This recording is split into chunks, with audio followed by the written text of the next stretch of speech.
Hello and welcome to Thav Exclusive. I remain your host, Natasha Brown. Absolutely loving to have you here again. I hope you've been having an amazing time and I hope all the content have been absolutely insightful to you.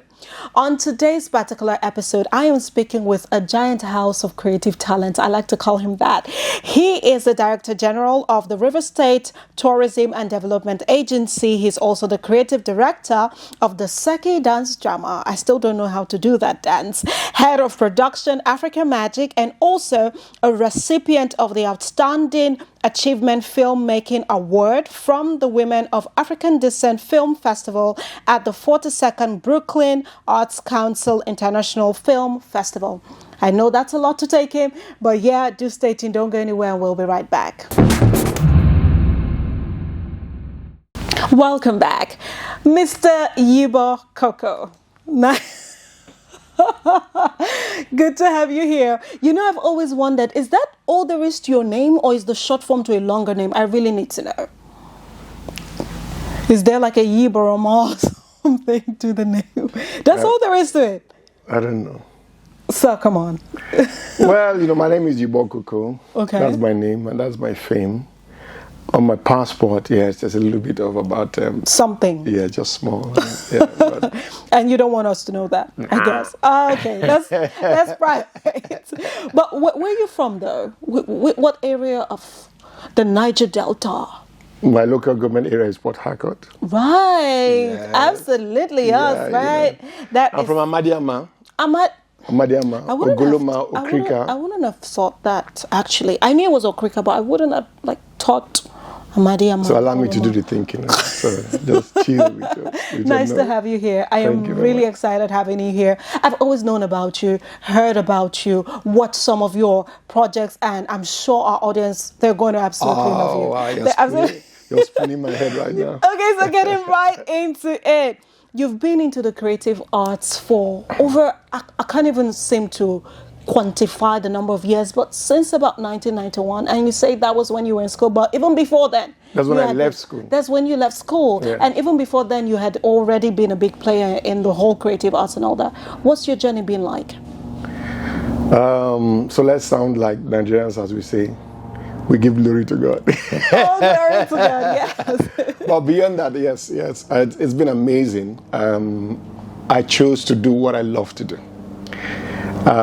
They had wanted me to do something else. As always. Yeah, you know, but again, growing up in Amadiama, so when you're brought up in a home with many years of cultured living, it takes control of your daily activities, how you think, how you reason, and how you perform.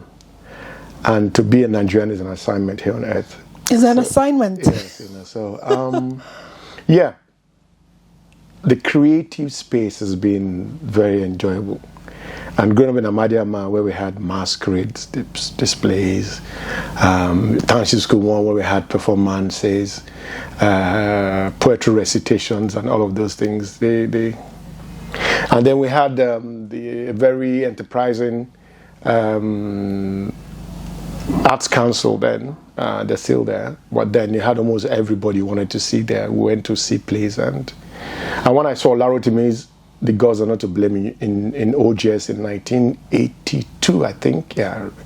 And that sealed it for me. When I saw them do Peter Foy's play Odewale on stage, and I knew this was it for you. That nobody could take alcohol from my body. Something like that.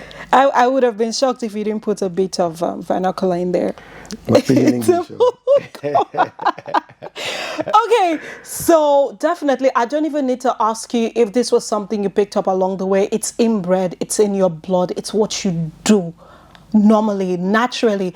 I watch your videos on Instagram, especially when you do the whole Seki dance, and I'm like, when am I going to learn to do this? This is a man dancing this. No, everybody can Seki, everybody can dance, really. You have chosen. So I could try to learn, because I know that one funny experience about me during my grandma's second burial, all the kids were asked to come out dancing, and I think I did something that I shouldn't have done. No, with the whole Seki dance. It's kunju, it's a West dance, so right. that's it. That's Okay. it. I would leave that for a minute. Okay. So out of your many projects that you have been onto, one particularly stands out and it's still the one we are on. How did you come about the whole Seki dance drama thing? How did you come about the idea, the project? It's a bit tricky. Seki, when I left, okay, so when I worked in presidential, the Hotel Presidential. I served here. I served in Kanu. And during the Reinhard Bonkai Almajiri riot of 30th September 1991, then I moved to Port Harcourt and I didn't go back. Started working in presidential 91, 92, 93, 94, 95, 96. And then I left. I had my company called Yibo Ensemble. We were into set productions and event management.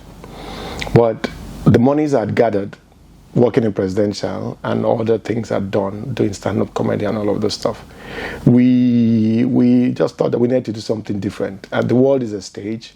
And between 91 that I left school to 96, I've not done anything like we had done every day in school. So what would we do? Is we know what Broadway looks like. We know what Olorotomi's plays looks like. We know what plays look like. But how can we deal with the authentic nature of our art forms coming from the cultural and what we call traditional theater in the villages? Can we translate those things into contemporary theater by merging that together? Right. So with the same masquerades that we have in the communities, but what can we do differently is get to the bottom of the stories, how these things emerged, and then see how we can tie them all together to conform to international best practices. So that's how the dance called Owa Maputi, that's the original name for Seki. It's the dance of the water spirits. And it was an entry to the 10th anniversary of the National Black Arts Festival there in Atlanta, Georgia. And it was sponsored by All States Trust Bank, and His Royal Majesty King Ibitimi Banego was just the one that mastered all of those things. But we didn't go, and Owamapoti was dance, if you translate it literally, dance of the water spirits.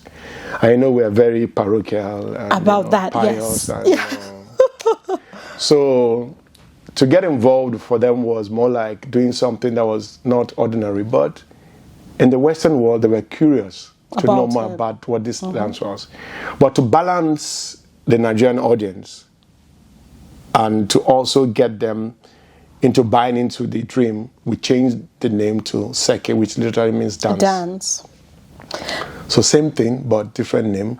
But again, between 27th of May 1998, when we premiered Owamaputi at the Muson Center, Oniko, Lagos, to when we had Seki again, sometime in 2016, the metamorphosis was complete. And as I CNN got involved, African Magic got involved, the China Global Television Network got involved, BBC got involved. And once we moved from local to global, everybody wanted to be a part of it. Right. And I love that about you, how you are trying to transport our local culture out there, like you're taking it out there, international scene and all that, because most times, Nigeria, when outsiders, when foreigners talk about Nigeria, most times they're talking about, the Yorubas, the Lagos, because they've dominated the whole entertainment industry. We cannot deny that. So when I say pockets of spaces where other local content has some spotlight, I'm so excited about it because it makes us see that there is more, to Nigeria than just a particular sex. So I love that about you. I love what you're doing already. Dance of the Water Spirits is still a bit dicey because I'm thinking, okay, do I really want to do that dance? So let's don't fall into that trap. Right. Don't bedevil yourself with such narratives of what they tell you. See, make I tell you, so when you watch Marvel comics and how they have translated that into motion images, you don't question that because the willing suspension of disbelief is complete. But once we do ours, but because Seki is on the same platform as Marvel comics, so they don't question it anymore. It's when it's done at a level that you question how it's being done. Right. And we like color mentality there for our system. So because we have a buy-in from the Europeans and the Americans and the Arabs still in the same trajectory conversation, you're not seeing that. You're not being proud of it. Oh, me say I like to join the brand. But again, everybody can Seki. Right. Everybody can Seki, and I'm sure after this interview, maybe I'll learn one or two on how to move that waste of mine. Okay, but honestly, what's the future of Seki dance drama? Where should we look forward to seeing it happen? Well, we're in a smart age. Yeah. And smartphones are the in thing. And then virtual is also where we're going to after 2020 with the COVID. So Seki is also, within that same framework of having to do things that would allow for people to see Seki all over the world. You can see Seki in Port Harcourt in an auditorium that can take 400 to 500 people. But the target is to push that conversation to a public space where your smart technology can simply have get over access 200 to it. to 1 billion see the same thing that 50,000 saw, or rather 500 people saw earlier. So that's the target. And then when they begin to see this, and then the conversations begin, don't forget again that we preach that the creative economy is a toolkit for economic growth. And it's very sustainable. So, but everyone does what they do with the art almost for feel good. So we're saying that there's money here. Right. And all of a sudden you already know the likes of the great arts like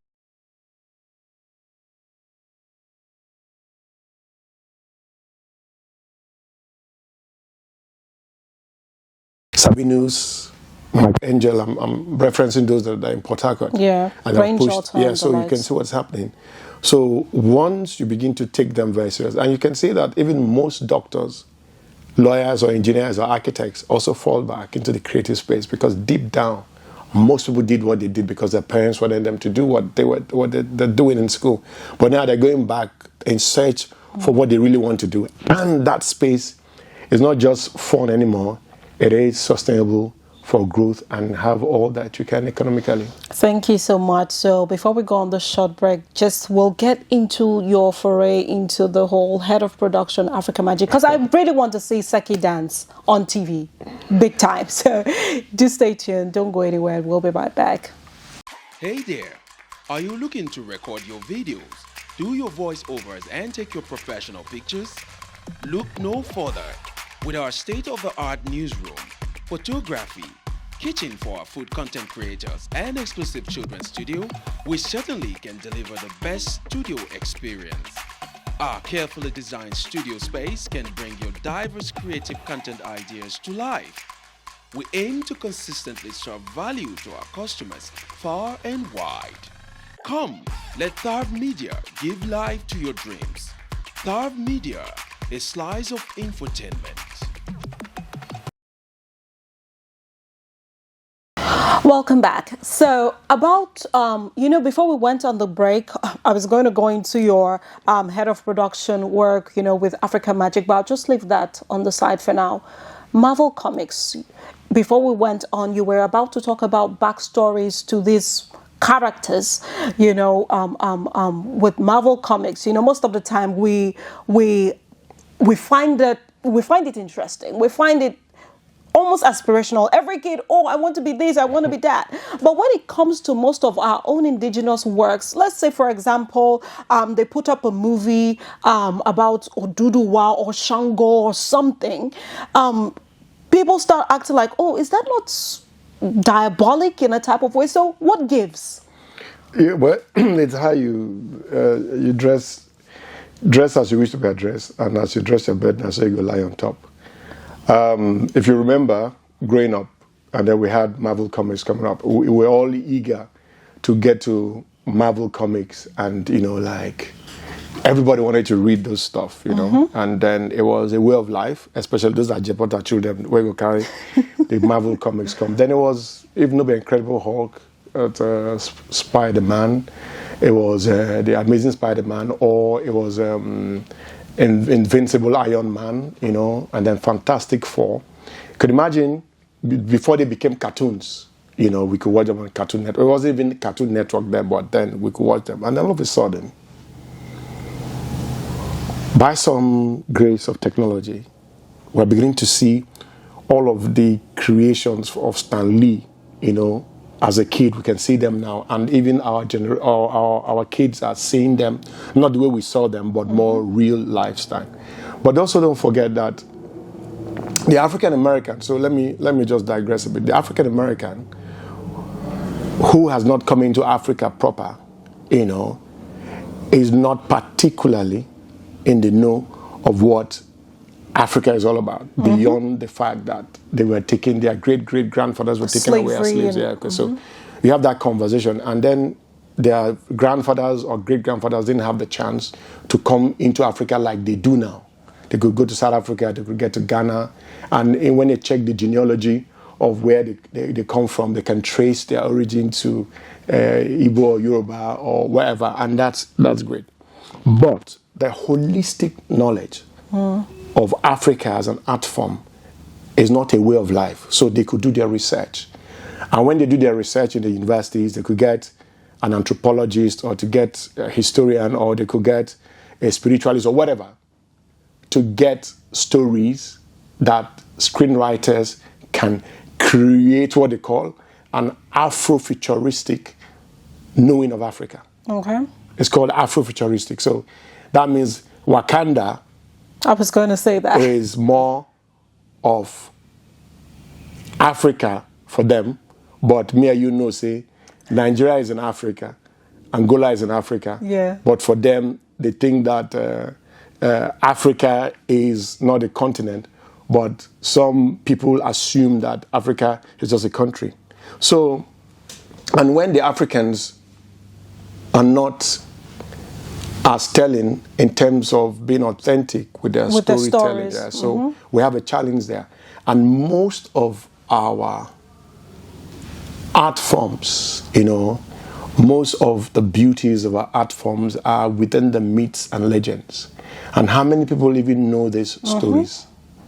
So you still have to go to the Xbox and you're more in tune with knowing the Japanese mythological stories as opposed to yours. Yeah. And then because you're not well read and sound with yours, you know if you'd make mouth about them. So even when you want to shoot it in a story, you don't have the real, your research is not it's as quite deep. limited. Yeah, so when you go drum, it's a little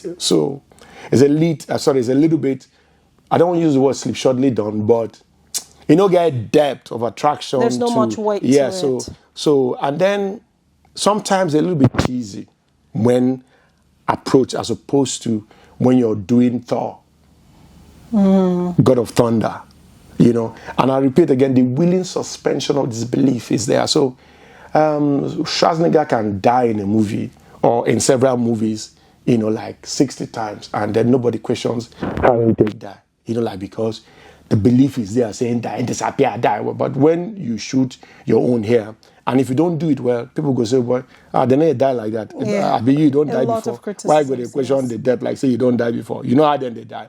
But again, it's all about the willing suspension of disbelief. So the African must be authentic to knowing the stories and know the thrills and tricks to telling them visually as well. And I love this that you've said. I think that is where I celebrate creatives such as the Kunle Afolayan's, the Tunde Kalanis. Those people are really quite adept to expressing African stories, like the Yoruba stories, I must say. Yes. Except you have a different opinion to that. At all. I have massive respect for Uncle Tunde and of course Kunle Afolayan. Massive respect again. So I'm not going to go into all of those parts. You know, I'm a member of the Nigerian Oscar screening committee. When we had that's why I was laughing, because the Nigerian movie and one was also shot by Kunle Afolayan that didn't make it to the Oscars. There's a lot of noise about it, but that's not. Which of it was that?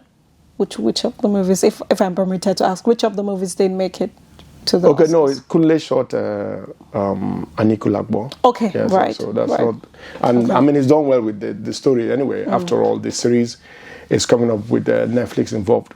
But again, it borders on how the Yorubas tell the story and how those of us in the South also tell our own story. And, you know, most times we're fixated with the narratives of politics, and we lose the essence of our daily lives and how to protect what is ours and what is us, if we will ever use that English language. We have our own Rex Lawson, you know. We have our own Adaka Boro, you know. We have our own King Jaja, you know. But again, what are the stories around them? Right. How are the stories being told? And even if the stories are out there, where are the stories? Where have they been filtered through for people to understand them enough to push a world-class, you know, story in terms of either Minima did Odumegege, which is also part of the King Jaja story. And it was a fantastic and still is a major production. But again, these are the kind of things we want to also project, just like what Seki has done. The reasons you're getting to see Seki, we have people way better past me now, way there for this industry, for this state. But it's just a little bit of the approach, you know, after... You leverage more on the digital world? Yeah, having attended St. Catherine's in Oxford, okay, and then I had the scholarship to the Universal Studios in Hollywood for New York Film Academy. Naturally, very naturally, everything from my knowledge go meet international best practice and standards. Yeah, so even if I wasn't involved, I was involved in just watching. And while watching too, you know, it helps you, just like mechanic, where your guy for apprentice work and they look in your guy gradually. So that's the same thing. So if I was in those areas, what I got to know more was technical support system, but I didn't leave the authentic nature of our art behind. I knew that it was a source that they didn't have. I knew it was something that was purely original, something they can't question. And if you use the authentic nature of their technology to push your own art forms, then they'll be forced to look at it in awe. And that's why Seki is the way it is, because we've mixed the authentic nature of our art forms with technology to give you what Seki is. I love that. Absolutely interesting. Now, coming to you as head of productions, Africa Magic, how have you been able to leverage this platform in order to create greater cultural awareness for the South? I was head of production a long time ago. Okay. And I left long time ago. Okay. And I learned a lot as head of production because, you know, again, borders on how we take things here in Nigeria, how we view and see the art, and how we try to see the processes of making money from the art, and we don't see it in the same as the way we like to see, but we don't see. So when you're a creative and you collaborate with people that can push what you're doing, then you can deal with creativity and let the lawyer come in, let the marketer come in, let the, let the distributor, whatever, let everybody come in place, you know. And then, like I say, how back on your memory or sorry, I won't say what that means, but I mean, when you gather together to do things, it works better, you know. And that is a problem of the artist most times, when only you want to do this, only you want to do that, only you want that. So you see that the money part in terms of the projections. So the key thing is, if you're the creative and other people involved with you know how to monetize it for you, it's a process that is collaborative, and the financiers or those in the finance houses, they see the theory part of it and also see the money part of it. It works for you. But when you go and you do all your talk with passion, and the Naira and Kobo and the dollar and pound part is a bit hazy, it makes the guy who is listening to you try to grope to see what or how you're going about it. And at the end of the day, you might lose whatever it is that you would have gotten if collaboratively you got somebody who understands the money part of it and helps you push that part as well as, getting all together. So talent is not enough, creativity is not enough, it needs to be marketable. No, it must be, it's more collaborative because, you can't sell anything if you know how to sell. As the DG of RSTDA, now, I know Carnival has not held for a long time, and I know that there's the Easter Fiesta coming soon and all of that. What should we look forward to from your agency, which is basically saddled with the responsibility of, improving and promoting activities that will further push us out there as a favorable tourist site? So the River State Tourism Development Agency is an autonomous body. But still under the state government. No, not listen to the list of the ingredients. No. It's an autonomous body of the River State government. Right. Enshrined by law to develop,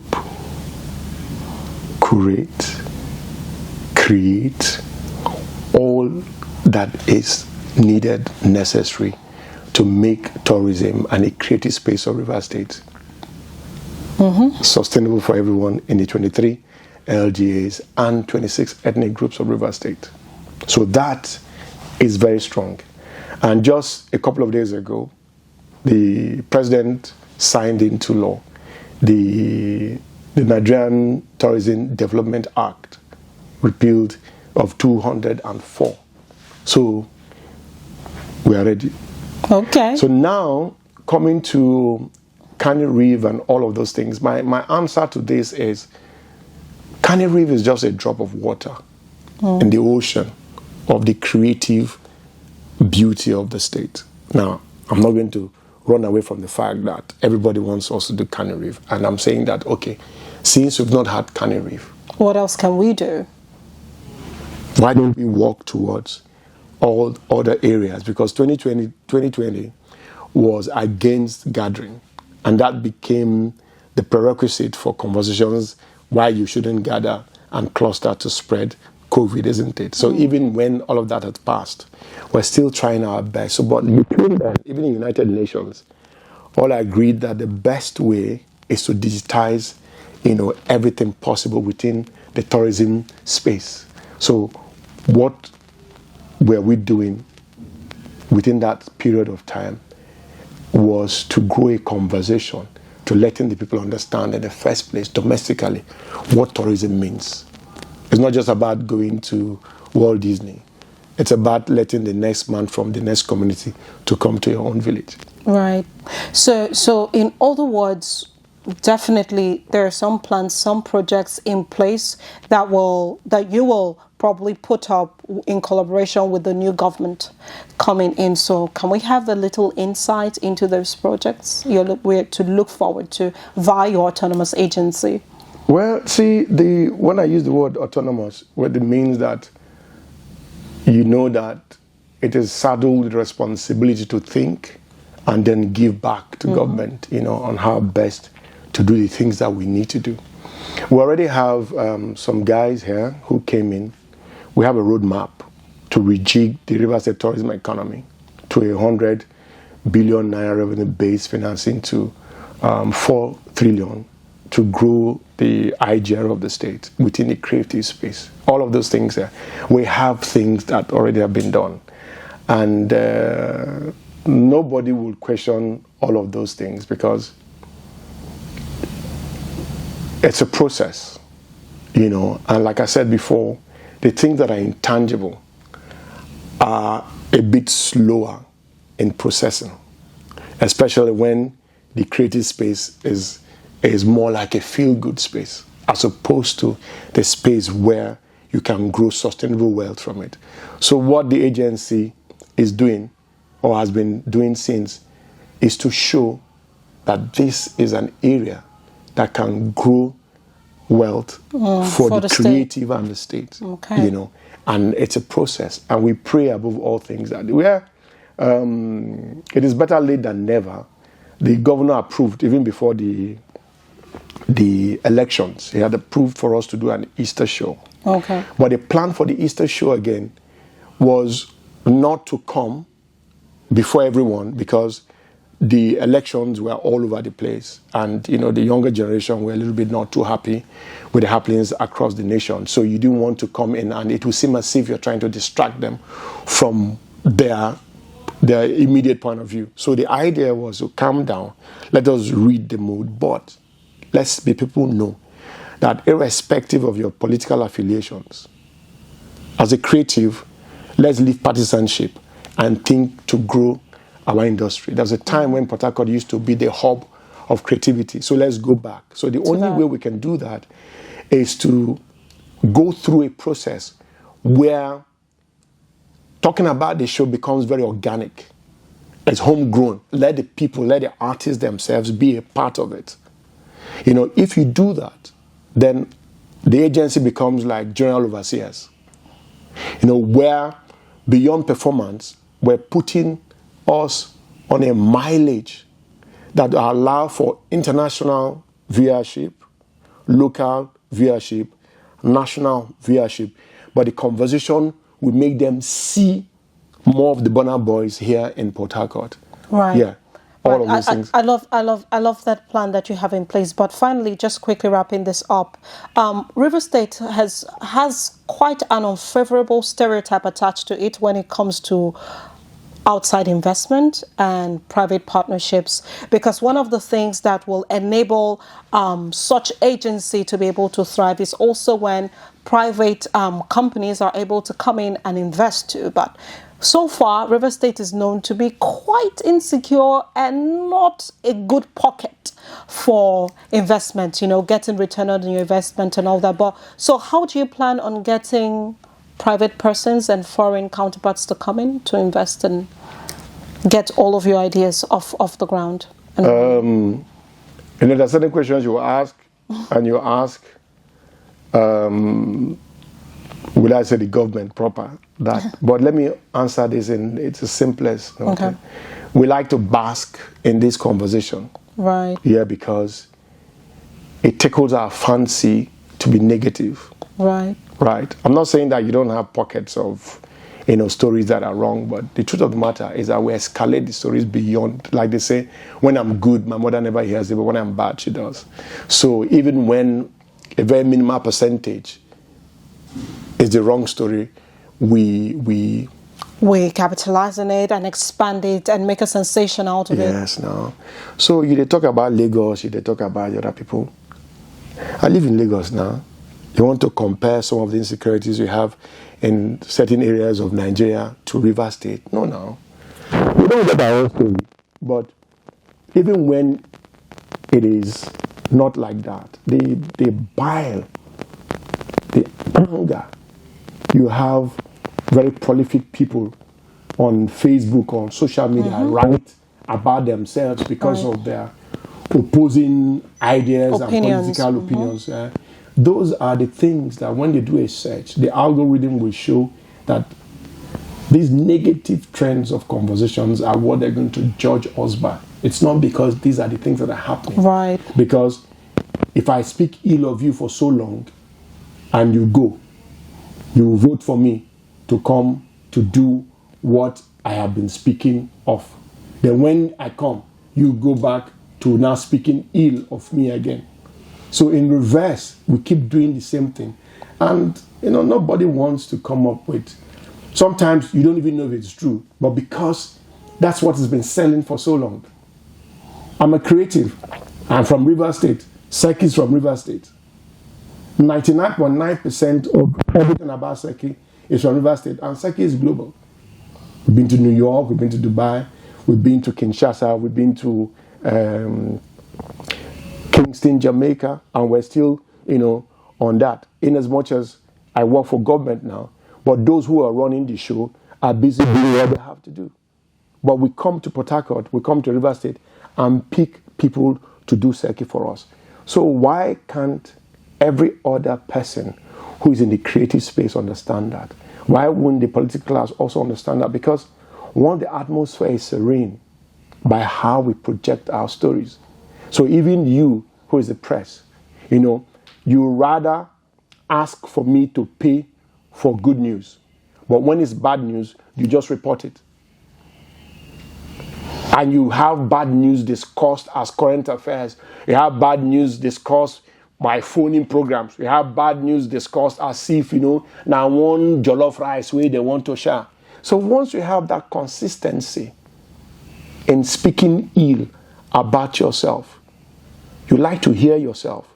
But in the process of hearing yourself, people also hear you. So that and becomes they the judge narrative. you by the standards of what you tell. Absolutely. Thank you so much, Mr. Yibo. This has been absolutely amazing. I've learned one or two things, and thank you for being here. Absolutely. I'm a Nigerian. I'm from Rivers State. I'm Proudly so. That's it. I know the fear. I know Jackpot go nowhere. Now here we pin because the beauty of Nigeria is in the ability of the Nigerian to make it work. Yeah, thank you so much. And I hope that you have enjoyed this interview. Remember to like, share, drop your comments. This remains Thav exclusive, Thav TV, and I'm your host, Natasha Brown. Thank you for watching. Bye for now.